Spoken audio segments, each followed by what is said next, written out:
Par rapport à mes expériences passées, le fait que ce soit un jeu d'infiltration, c'est ce qui m'a le plus intéressé.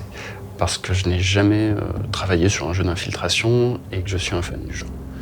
Comme c'est un jeu d'infiltration, ça donne, on va dire, une bonne part aux ambiances, ce qui est vraiment, au niveau audio, intéressant. C'est peut-être pas ce qui est le plus valorisé d'habitude. Il faut en fait que l'univers soit vivant, même si le joueur ne fait rien, ce qui représente finalement quand même une bonne partie dans l'infiltration, où on est beaucoup dans l'attente, dans l'observation en fait de l'univers. Donc, au niveau du son, on a dû adapter certaines mécaniques pour bien travailler l'immersion, à savoir pour la musique, qu'elle soit dynamique par rapport aux actions du personnage, et pour les bruitages, on a dû travailler une subjectivité du son de manière à ce que le joueur puisse savoir quand il fait du bruit ou pas, car c'est partie intégrante du gameplay en fait.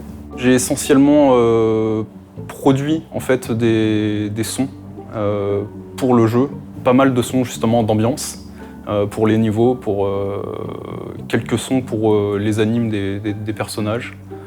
Et voilà, après c'était la liste que Jerry avait concoctée et il fallait produire ses assets. En ce qui concerne le bruit, la seule indication qu'il y a, c'est le son lui-même. C'est ça quelque part qui est aussi intéressant parce qu'il faut trouver un certain équilibre dans le son pour bien faire comprendre aux joueurs qu'il fait du bruit à ce moment-là. Il y a un indicateur sur le personnage en lui-même pour la lumière, quand il est soit dans l'ombre et qu'il est à ce moment-là très discret, soit à la lumière. Mais pour le son, c'était que au niveau de la subjectivité du son en fait. On voulait avoir des ambiances assez parfois claustrophobiques, parfois on était avec d'énormes vistas, donc on pouvait voir très très loin. Donc le son est super important, notamment dans un jeu d'infiltration, étant donné que on peut s'en servir comme retour gameplay. C'est-à-dire que dès qu'on passe en alerte, en fait, il y a une petite musique qui va stresser un petit peu le joueur.